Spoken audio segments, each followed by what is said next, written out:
Olá, está começando o Ecocenado, seja bem-vindo. Veja nesta edição.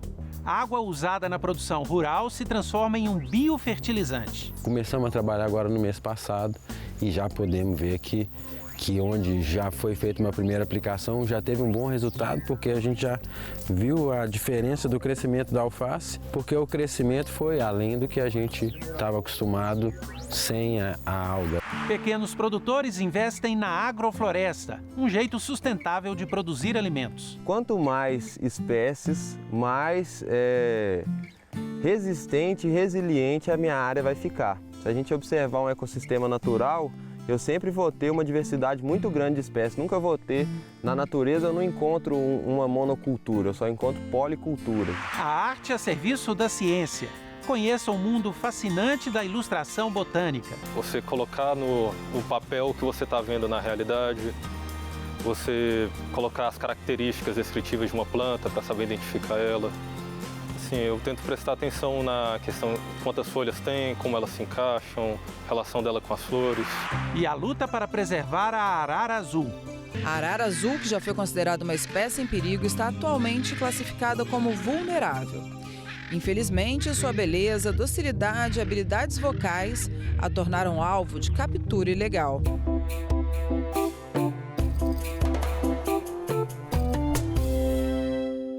A Assembleia Legislativa de Minas Gerais criou um prêmio de incentivo à inovação que destacou iniciativas exitosas no combate à crise climática.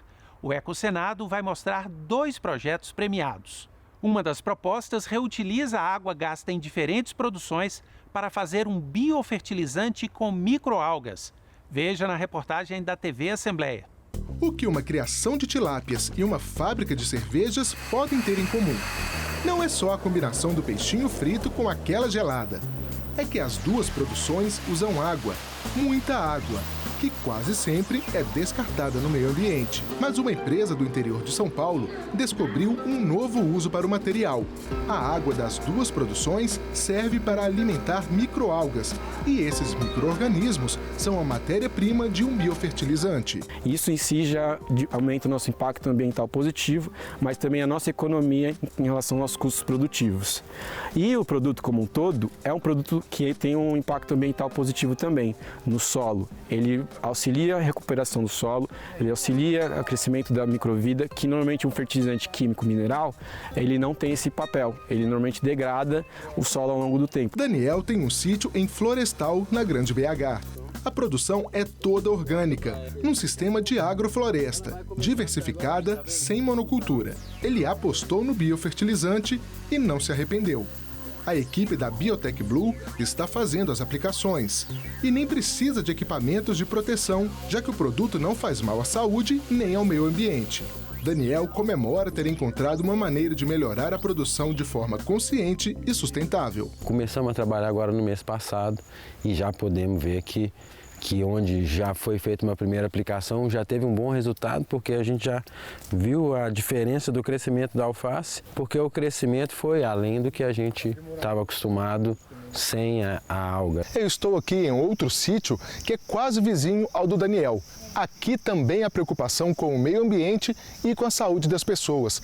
Tudo que é produzido é orgânico e os proprietários já sentem a diferença depois da utilização do biofertilizante de microalgas. E olha que a primeira aplicação foi há menos de 20 dias. Aqui também se produz de tudo um pouco, mas a estrela é a mandioca.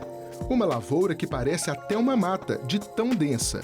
A propriedade sofreu com o tempo seco e a produção correu o risco de não vingar, até que apareceu a proposta para testar a novidade. Dentro do nosso objetivo, que é um plantio agroecológico, orgânico, a gente é muito carente de fertilizantes. Com esse novo produto, realmente abre um leque imenso para as nossas possibilidades, para a melhoria dos nossos plantios. Um dos objetivos do biofertilizante é melhorar a erosão e reter a umidade do solo, um desafio para qualquer produtor rural. O produto é uma das 10 iniciativas vencedoras do Prêmio Assembleia de Incentivo à Inovação, que reconheceu projetos que ajudam na convivência com a crise climática. As empresas participam de um programa de aceleração do Parque Tecnológico de Belo Horizonte. Nesta fase, os técnicos do BHTEC acompanham a implantação do produto em Florestal. A BioTecBlue está sendo bastante beneficiada nesse processo, né, de se colocar no mercado, de se desenvolver, de se desenvolver como uma empresa, mas também ajudar os produtores rurais e a sociedade como um todo, trazendo tecnologias sustentáveis que trazem impactos positivos na vida das pessoas. Uma experiência que está abrindo caminhos de quem tem uma ideia na cabeça e muita vontade de colaborar com a preservação do nosso planeta. Em 3 meses a gente mudou uma empresa que estava ainda um pouco com esse traje acadêmico, né? Um traje também visando só pesquisa, com muita dificuldade de adentrar no mercado e obter resultados, feedbacks do mercado, e a gente conseguiu mudar. A gente vai poder aprimorar o nosso produto com esse feedback e também finalizar ele para adentrar no mercado. Quando a gente se alimenta de um processo que traz regeneração, que traz coisas boas, naturalmente a nossa relação com esse alimento melhora também, melhorando a nossa saúde, né? Outra iniciativa premiada pela Assembleia de Minas promove a agrofloresta, um jeito diferente de produzir alimentos com mais eficiência. Os pequenos agricultores são financiados com um fundo rotativo. Milho, girassol, manga, limão, capim e eucalipto. São cerca de 30 espécies concentradas numa área de 1.000 metros quadrados. O que está brotando aqui é um projeto de agrofloresta, modelo de agricultura que combina a produção de vários tipos de alimentos e o respeito ao meio ambiente. Quanto mais espécies, mais resistente e resiliente a minha área vai ficar. Se a gente observar um ecossistema natural, eu sempre vou ter uma diversidade muito grande de espécies. Nunca vou ter, na natureza eu não encontro uma monocultura, eu só encontro policulturas. O investimento em mudas, sementes, insumos e sistema de irrigação ficou em torno de R$3.000, financiados pelo Fundo Rotativo Solidário, um dos 10 projetos vencedores do Prêmio Assembleia de Incentivo à Inovação para a Convivência com a Crise Climática. A proposta nasceu na Aflora, uma associação de agroecologia de Florestal, na Grande BH. Agora, a ideia é apoiar mais produtores da região. A ideia do Fundo Rotativo vem na estratégia de fazer uma parceria com as famílias agricultoras e fazer com que elas tenham uma assistência técnica continuada, né, durante um período de 5 anos, onde a gente vai construir pequenos módulos para as pessoas experimentarem, ganharem experiência, ganharem os aprendizados que eles aprendem na prática. A gente já recebeu projetos, por exemplo, que a gente implantou áreas que tiveram dificuldade de ser manejadas, áreas que ficaram abandonadas por falta de expertise mesmo do que fazer, de ter um acompanhamento. A possibilidade de adaptar os projetos à realidade de cada área e a forma de pagamento que não é feita em dinheiro, e sim com parte do que é colhido aqui, são os diferenciais do Fundo Rotativo Solidário. Não tem também um tempo exatamente limitado para eu pagar esse fundo. O ideal é que o produtor pague ele o mais rápido possível, mas também funciona como uma forma de seguro, né? Se eu não conseguir pagar aquilo no primeiro ano, eu vou pagar com a produção do segundo ano, mas eu vou pagar em forma de produção. Durante as visitas de monitoramento, especialistas da BHTEC vêm a campo para verificar como está a implantação dos projetos vencedores e dar o ok para a liberação total do valor do prêmio. A gente já percebe que já tem uma produção bem interessante, que o fundo de fato tem, por parte dos parceiros selecionados, uma aceitação muito boa. Então a gente percebe que o fundo ele vem como uma solução para a implementação da agrofloresta aqui em Minas Gerais, né? Esta propriedade já colhe os frutos da agrofloresta, plantada há 5 anos. São 7.000 metros quadrados de uma variedade de culturas, entre elas o café. Aqui, os recursos do Fundo Rotativo Solidário viabilizam a limpeza e o manejo para ampliar a produção. Aqui, a gente já tem um sistema mais avançado um pouco. Então, a gente consegue ver várias espécies de árvores. Aqui, a gente já tem uma produção de café sombreado, né? Lá a gente não plantou o café ainda, lá está produzindo o quê? Feijão. Aqui a gente está produzindo café. Então, são ciclos diferentes da floresta. E o que é o objetivo aqui? A gente criar um ambiente que, além dele produzir alimento, ele está tendo um funcionamento aqui que está refletindo as dinâmicas do ecossistema natural.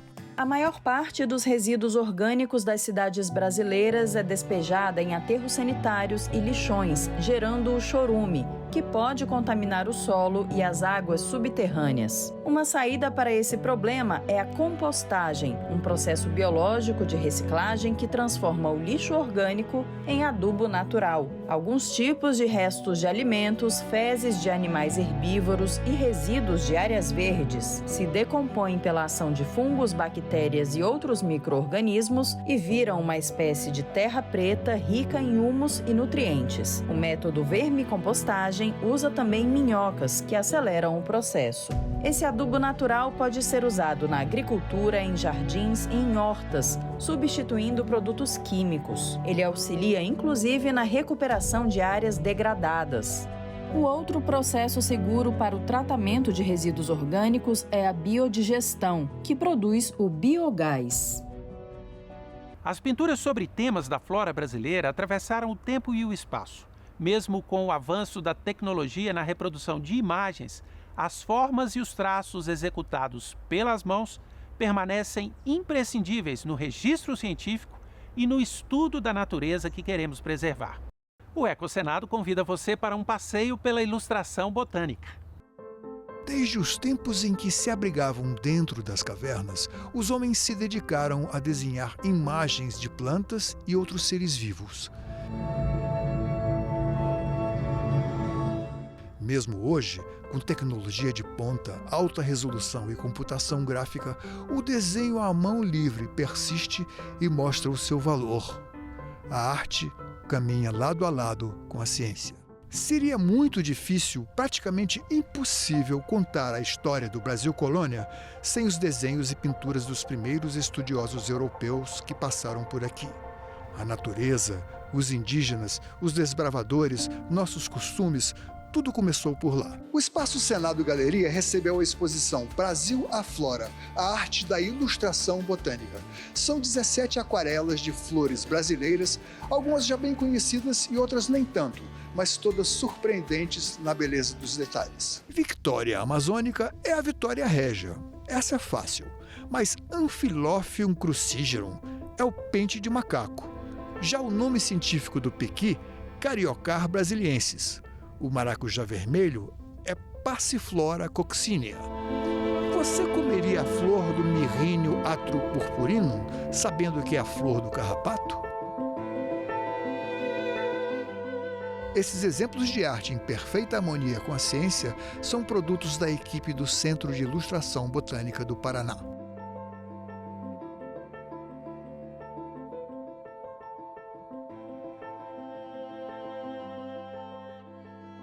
Alpínia purpurata. Aqui no jardim do Instituto de Ciências Biológicas da Universidade de Brasília, a tecnologia moderna me permite identificar com precisão um espécime vegetal. Mas será que não seria mais interessante exercitar atenção e memória, aprender fazendo, num desafio à criatividade? Ainda que não seja obrigatória, a disciplina das mais disputadas pelos alunos. Engenheiro de formação, José voltou aos bancos da faculdade para estudar museologia, mas não deixou de lado a paixão pelo traço e pela forma. Fiz a primeira graduação em engenharia, trabalhei, aposentei, vim morar aqui.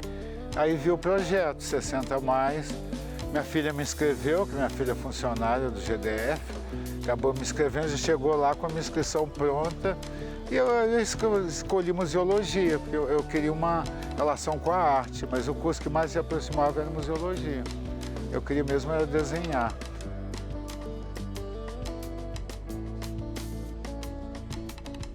Mas afinal, o que teria colocado juntos na mesma sala esses alunos e, sobretudo, pessoas tão diversas como Vitor, Nicole, Carlos, José e Gabriel em volta da prancheta?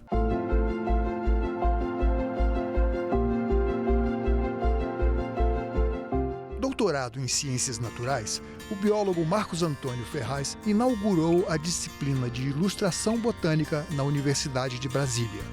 Na sala de aula, ele indica os caminhos para a turma de alunos de olhos abertos e ouvidos atentos ao mestre.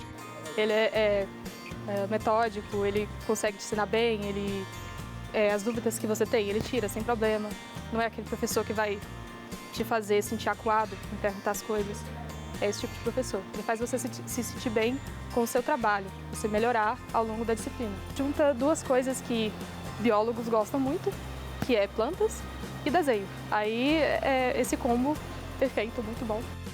Você colocar no papel o que você está vendo na realidade, você colocar as características descritivas de uma planta para saber identificar ela. Assim, eu tento prestar atenção na questão quantas folhas tem, como elas se encaixam, relação dela com as flores. Eu já tinha experiência com desenho, mas geralmente um pouco mais livre do que na ilustração científica. Fazendo o curso de artes, eu percebo que tem muita ciência que ajuda a gente como ferramenta, como realmente mídia. E na ilustração é legal que aqui eu tenho contato e vejo, tanto que pessoas da biologia também têm muito contato com o que a gente mexe todos os dias. A máquina fotográfica não discrimina nada, então ela vai tirar a fotografia do jeito que está ali. Se eu pego um espécime de herbário que está quebrado, que está faltando uma parte, uma coisa assim, eu vou tirar a fotografia e a foto vai ser exatamente como aquela. Se eu fizer uma ilustração, eu posso pegar um espécime seco de herbário e transformar aquilo num desenho de uma planta viva. A ilustração ela facilita a aprendizagem no sentido que, como eu falei, em 2 níveis. Se você é o próprio produtor da ilustração, você está aprendendo enquanto desenha. Então, nas aulas aqui da biologia, da botânica, da zoologia, a gente coloca os alunos para desenhar, porque desenhando eles vão entender como é o modelo. Eles vão saber como as partes se relacionam, né, como as partes se encaixam e até dando nome àquelas partes. Se você usa a ilustração, por exemplo, para um livro didático, é muito mais fácil você ver numa ilustração, você mostrar, ressaltar determinados detalhes, que às vezes numa fotografia fica perdido.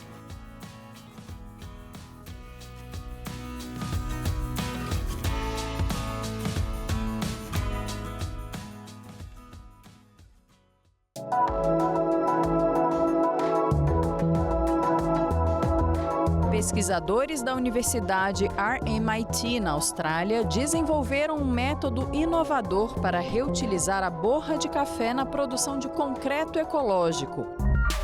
Esse processo promete solucionar 2 grandes problemas ambientais: o descarte anual de 6 milhões de toneladas de borra de café em aterros e as emissões de metano geradas por sua perda. Primeiro, o material vira biocarvão ao passar por um processo de pirólise não convencional. Ele é aquecido a 350 graus Celsius em ambiente sem oxigênio.